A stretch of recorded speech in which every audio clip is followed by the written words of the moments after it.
So what's up sa inyo guys, no? For today's video yan, may opening tayo kay Mr. Six. And nga pala guys, pasensya na kung di ako lagi nakapag-upload ng video kasi medyo magka-problema lang. Pero still guys, gagawa tayo ng paraan para makapag-upload ng video. So yun guys, samahan niyo ako sa opening namin. Magiging masaya tong video na to. So yun guys, update ko kayo pag nandun na ako. Sheesh!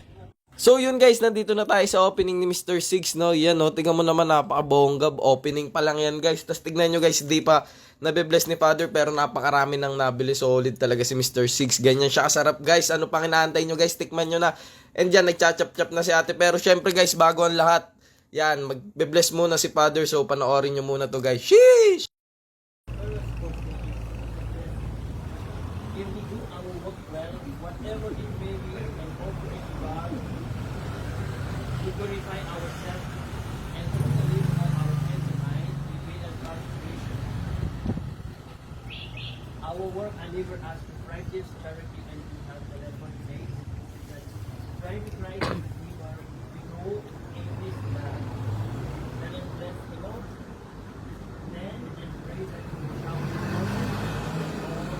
work in this place. Sisters and brothers, may the birth of the earth and all the living creatures that crawl on the ground, and give all the green plant and so God is the giver of the souls of men. Benefit of all creatures,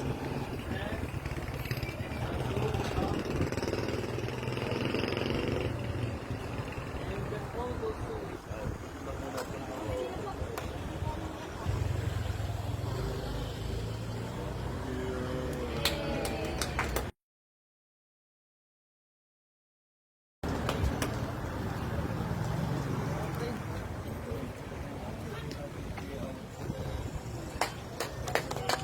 So yun guys, tapos na kami magdasal. Yun, medyo... Guys, tapos na yung opening yan guys. Mamimigay namin ng food. And yun, update ko na lang kayo mamaya.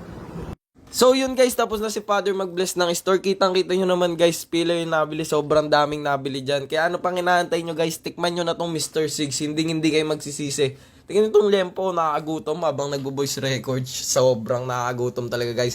So guys, sa mga hindi nakakaalam na itong lugar na to, dito lang yan sa Moonwalk Village, Apollo 3. Yan, madadaanan nyo lang yan sa mga taga Moonwalk, sa mga taga Las Piñas. Guys, bisitahin nyo na yan. Hindi kayo magsisisi. Number 1 talaga yung Mr. Six na yan. Sobrang sarap. Ano pa inaantay nyo? Shit!